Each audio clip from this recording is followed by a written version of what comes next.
Eccoci rientrati in studio e come annunciato prima, da questa settimana ci sarà appunto lo spazio dedicato all'etichetta in punta di note e oggi iniziamo con l'ospite che avete già conosciuto prima, con la tribù di Giovanotti, Simone De Filippis.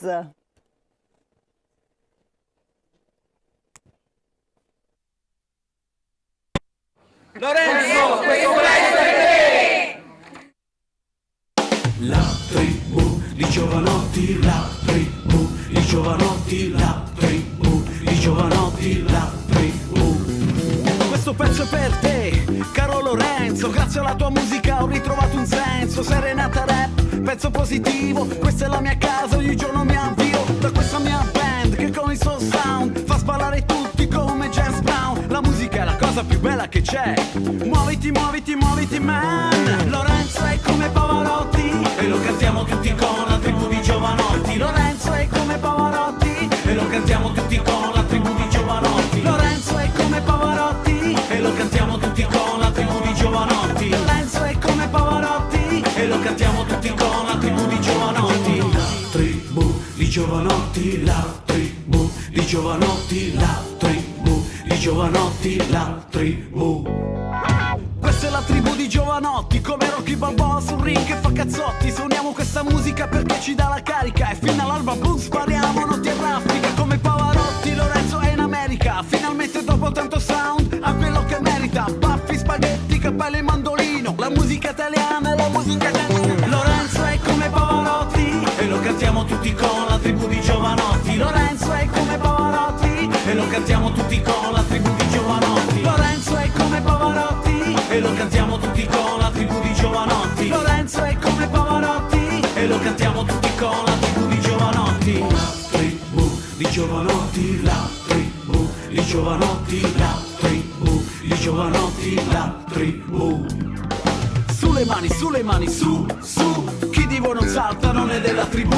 Sulle mani, su, su, chi di voi non salta non è della tribù. Sulle mani, su, su, chi di voi non salta non è della tribù. Sulle mani, su, su, chi di voi non salta non è della tribù. Lorenzo è come Pavarotti e lo cantiamo tutti con la tribù di Giovanotti. Lorenzo è come Pavarotti e lo cantiamo tutti con la tribù di Giovanotti. Lorenzo è come Pavarotti e lo cantiamo tutti con la tribù di Giovanotti. Lorenzo è come Pavarotti e lo cantiamo tutti con la tribù di Giovanotti. La tribù di Giovanotti, la tribù di Giovanotti, la tribù di Giovanotti, la tribù.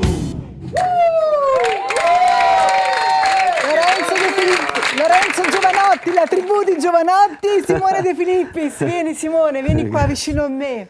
Ha portato un po' d'allegria, ci siamo mossi un po' tutti quanti, anche dietro le quinte, tutti che ballano, perché tu nasci proprio. Sì, io ho cominciato proprio cantando i brani di Lorenzo Cherubini in arte Giovanotti e questo era doveroso dedicare un brano a lui. Ora più che mai, dopo l'incidente che ha avuto, quindi siamo insomma...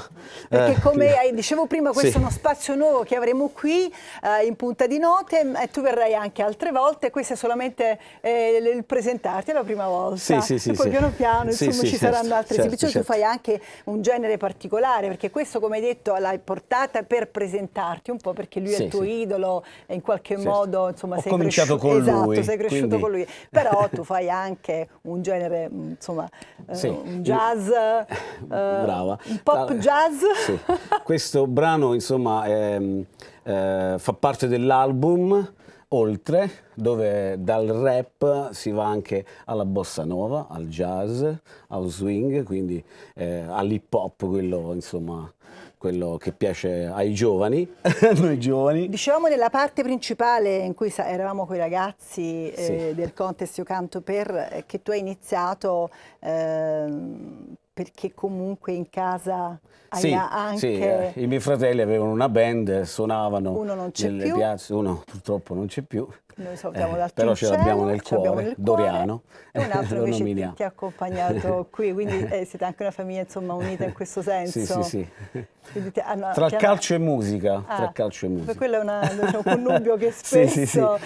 Intanto approfitto per salutare il direttore artistico di In Punta di Note, Remo Francesconi, il grande direttore artistico. Lo dicevamo prima nell'altra parte, lui ha voluto fortemente questo spazio e mi sembra anche giusto, perché stando qui a Cusano Italia TV, avendo appunto una etichetta discografica volta a promuovere la cultura musicale di giovani talenti e di persone anche insomma un po' più strutturate, mi sembrava giusto aprire questa chiamiamola parentesi musicale con artisti appunto che fanno parte di questa etichetta. E il discografico Carlo Calandri, salutiamo. Certamente, insomma. Due professionisti e due cari amici. Poi loro hanno avuto questo incontro col nostro presidente e da lì poi è nata diciamo questa unione di voler fare appunto qualcosa di importante per la musica, per i giovani. Intanto l'album è in vendita su tutti i store digitali, i digital store, e anche sul sito ufficiale di In Punta di Note.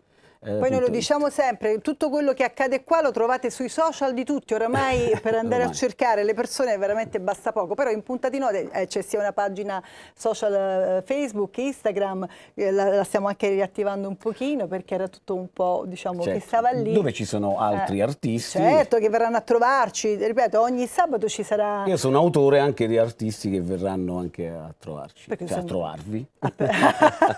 Perché sei anche un cantautore, soprattutto un cantautore. Leggevo tra le varie cose che hai avuto questa bella collaborazione con Bobby Solo, un pilastro della musica italiana. Che poi ogni artista, ogni big scrive ha la propria maniera di scrivere. Lui insomma ti manda una promo canticchiata con l'inglese maccheronico e poi tu devi trovare le parole che abbiano lo stesso suono, puntigliosissimo, ma alla fine mi sono trovato benissimo. Bene, Simone, io poi ti aspetto nelle puntate successive, adesso diciamo vediamo come ci organizziamo con appunto Francesconi e Calandri, che sono due persone meravigliose e sicuramente ci avranno organizzato. Che salutiamo. Sì, ma poi soprattutto Francesconi è un pignolo, sarà lì, capito, si sarà mettendo, allora visto che non Simone... dirlo a noi artisti. Visto che Simone è venuto una volta, adesso dobbiamo far venire quest'altro artista, altrimenti abbiamo dato più a uno, più a un altro, invece lui è preciso, devo dire che ci tiene ed è preciso, e su questo bisogna, diamo a Cesare, diamo a Francesconi quello che è di Francesconi.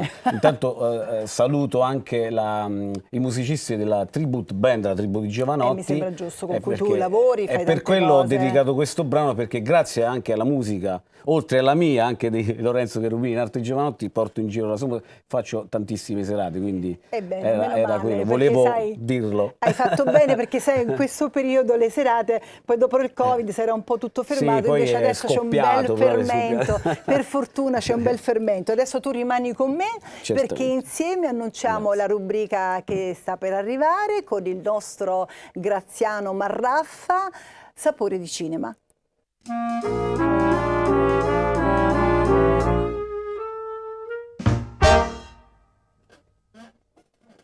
Buonasera, bentrovati e proseguiamo questo percorso nella storia del cinema italiano. Siamo all'inizio degli anni 50 e la donna comincia a essere sempre più protagonista del cinema. Partiamo da Bellezza in bicicletta, che è un film di Carlo Campogalliani con un cast stellare da Silvana Pampanini a Delia Scala fino a Roldo Thieri, Renato Rascel e Peppino De Filippo, la storia di due soubrette del teatro di rivista che attraversano l'Italia in varie vicissitudini e poi si trovano alle prese appunto con un concorso di ciclismo.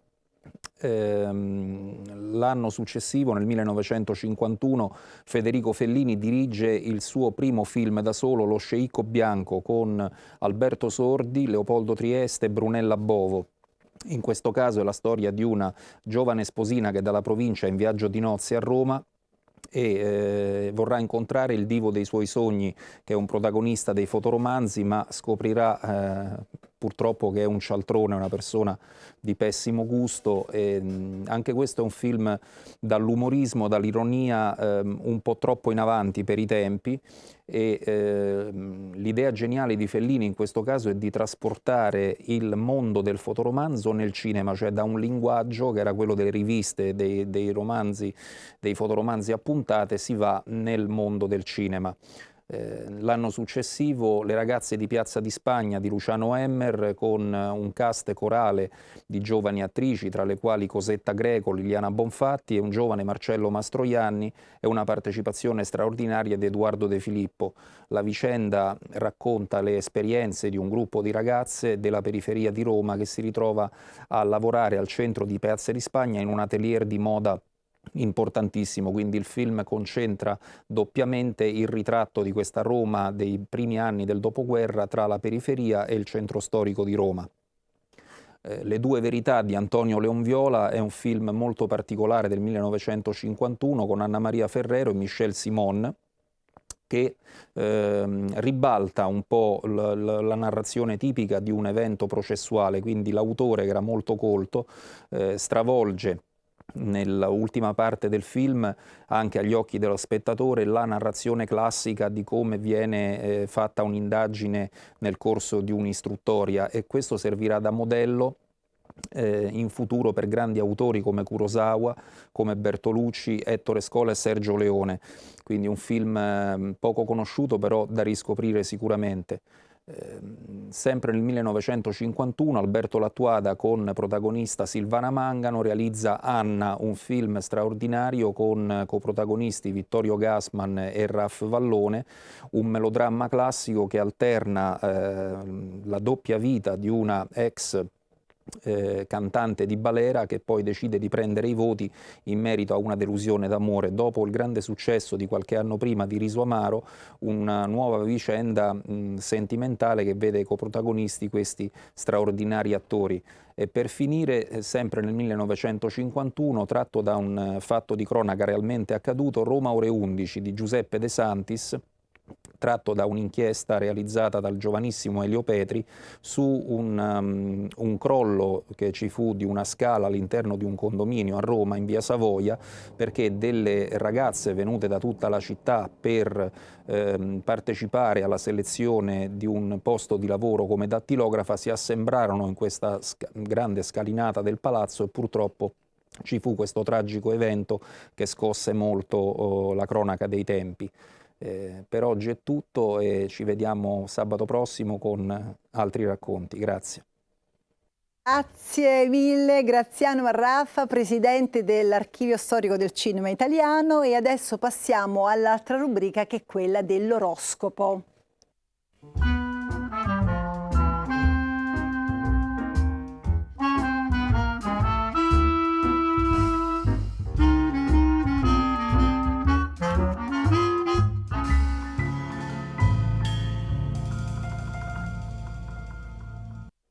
E sono seduta accanto al nostro Massimo Bomba. Noi abbiamo tanta confidenza che ci facciamo tante risate dietro le quinte, perché lui arriva sempre un po' tardi, io sto sempre con l'ansia che non arriva, poi sta facendo il suo disegno su cui poi studia, ci dice tutte le cose. Tu sai che adesso devi dare i 6 segni. Sì, sì, lo so. Lo sai? Mi hai redarguito abbastanza. No, nel senso che noi adesso dobbiamo dare i 6 segni, ma tu li puoi dare liberamente, puoi pure decidere di darli disordinati. Uno ogni tanto. Perché si danno così? Non c'è una ragione per cui si parte dall'Ariete? No, perché praticamente c'è una ragione storica. Non lo so io. Perché insomma, è un discorso molto lungo. Comunque l'oroscopo comincia dall'Ariete, quindi andiamo per ordine, diciamo, se no molti fanno per elemento, quindi prima i segni di fuoco, poi i segni d'acqua, i segni di terra. Ma dico, perché diciamo, se me lo puoi dire in 2 parole, se no lasciamo perdere, perché si parte dall'Ariete? Perché è il primo segno dello zodiaco secondo gli antichi calcoli, okay. e quindi da lì si comincia. Poi quindi, diciamo, non ci siamo mai aggiornati, siamo rimasti come gli antichi calcoli? Beh, il primo, in genere si calcola da lì, quindi è la tradizione, diciamo così. Ecco. Ti lascio lo spazio, io sto qui ma come se non ci fossi, guarda, non mi guardare proprio. È un po' difficile questa cosa. Allora mi allontano così non mi vedi, perché oggi tu sono anche se blu. fossi lontana tu incombi. Sono ingombrante, vai. No, tranquilla. Senti, no, appunto, poi ho detto qui dobbiamo fare una cosa rapida perché altrimenti ci perdiamo per strada, no? Perché ogni tanto ci parte lo sghirbizzo di raccontare storie, di parlare, di cercare di far capire quanto ci sia dietro di altro, no? Comunque, è un momento particolare questo, perché c'è una forte opposizione, e anzi questo è un avviso, specialmente per chi è nato tra la seconda e la terza decade del Toro e tra la seconda e la terza decade dello Scorpione. Chi ha qualcosa in quelle zone lì, stia attento, perché può essere particolarmente nervoso, possono verificarsi anche dei veri e propri fatti, delle novità, delle cose eclatanti, perché c'è una fortissima corrente energetica, diciamo così. La Luna lunedì si congiunge, per fortuna, come c'è la Luna nuova, che è un evento sempre positivo, in Scorpione, opposto al Toro però, adesso sta un po' dalle parti tue.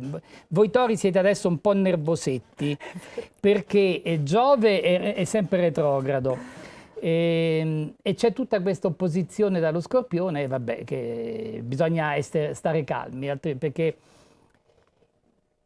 nel 90% dei casi gli eventi sono solo emotivi, sono solo di sensazione, sono solo di percezione, quindi non ci sono fatti clari. Però se noi collaboriamo arrabbiandoci, dando ulteriormente forza a queste energie che ci sono e sono intorno a noi, si possono verificare anche delle cose, si litiga, ci si scontra, si rompe qualcosa, capito? Si contribuisce a far fluire questa energia, capito? Ecco, è un gioco un po' di equilibri particolare, che si ricollega moltissimo anche al paranormale, se vogliamo. Altro argomento incredibile a cui dovremmo arrivare, perché l'astrologia non è altro che così il bigliettino da visita sui segni e sui simboli che va approfondito. Gli Arieti, insomma, sono svegli perché Mercurio sta transitando nel Sagittario, quindi la prima decade è stimolata a fare, è molto brillante e ha anche la facilità del contatto. Però Venere in opposizione, quindi possiamo dire che magari si sentono non proprio al top, magari si sentono così, non amati, ma il che non vuol dire niente. E ripeto, spesso sono solo impressioni, sono solo stati d'animo. I Tori vivono questo conflitto, specialmente quelli, ho detto, a cavallo tra la seconda e la terza decade, che possono essere molto molto nervosi. Quelli nati a metà hanno sempre Giove, quindi stanno comunque seminando molto bene. I Gemelli hanno Venere a favore, quindi sono favoriti nella vita sociale, sono favoriti anche nei sentimenti, magari, però hanno questo Mercurio opposto, quindi potrebbero fare dei passi falsi.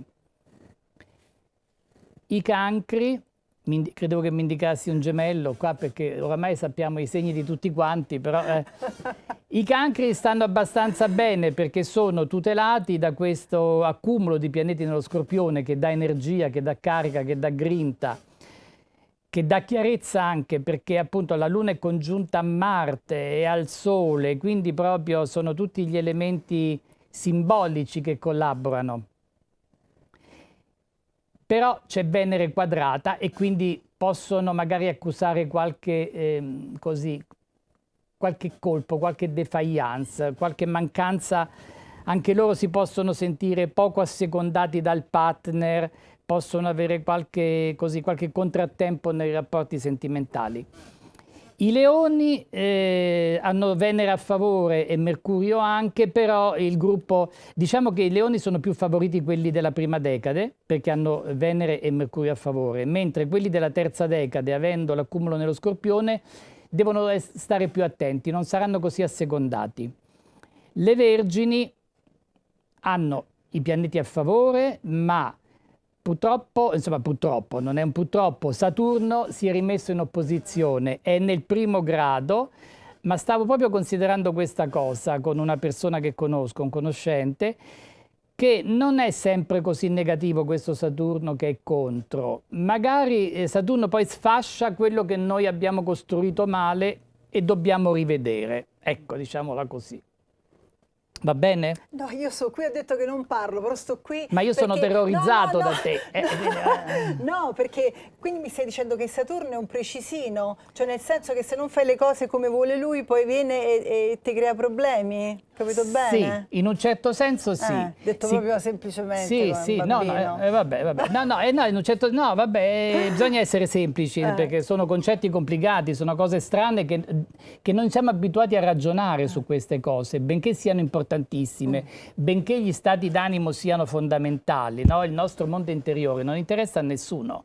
Capito? Perché ma è così, perché noi viviamo in una società dominata solo dal potere economico, dal potere commerciale, dal potere tecnologico. Mentre se stiamo male, che abbiamo un dolore interiore, una sofferenza emotiva, e chi ci dà una mano? Non ce la dà nessuno. Ma la società attuale non te lo permette proprio, non te lo puoi proprio permettere. A parte che adesso è una società proprio schizzata, che vive solo di apparenza e di nessuna sostanza, ci fanno fare solo quello che si vede e non... Cioè, giudicare le persone dal vestito è uno sbaglio, perché sì, anche il vestito è un messaggio, anche il vestito è un simbolo, anche il vestito ci dice qualcosa di quella persona.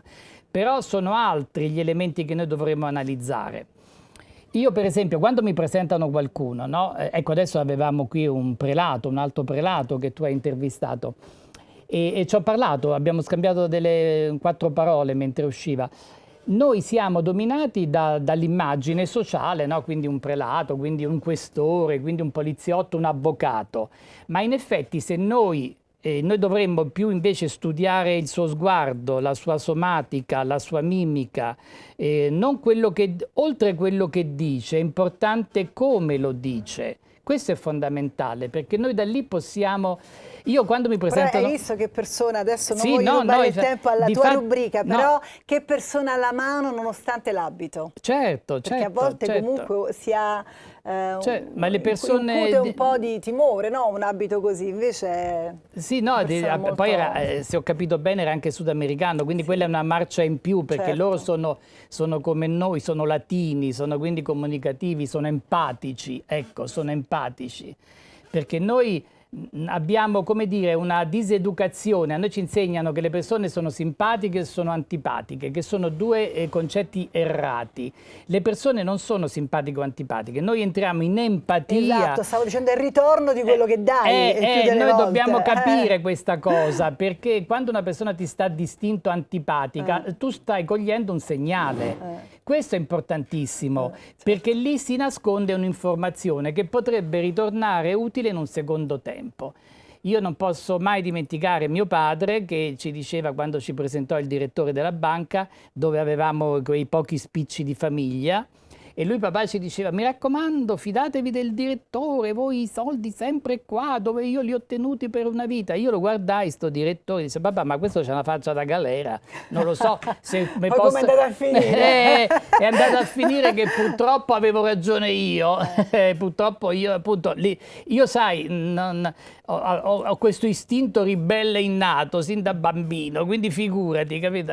Però papà, poveretto, lui diceva: no, ma sai abituati, poi altri tempi, altre epoche. Beh, c'era forse anche un, chiamiamolo rispetto, una riverenza più rigida verso certe figure. Sì, forse sì, certo erano altri tempi e chiaramente avevano avuto un'altra educazione. Noi adesso ne abbiamo viste talmente tante che oramai siamo avvezzi a qualunque cosa, no? Siamo in una tale situazione precaria che, Dio, qui tra un po' crolla tutto, non sappiamo neanche noi come regge più tutto.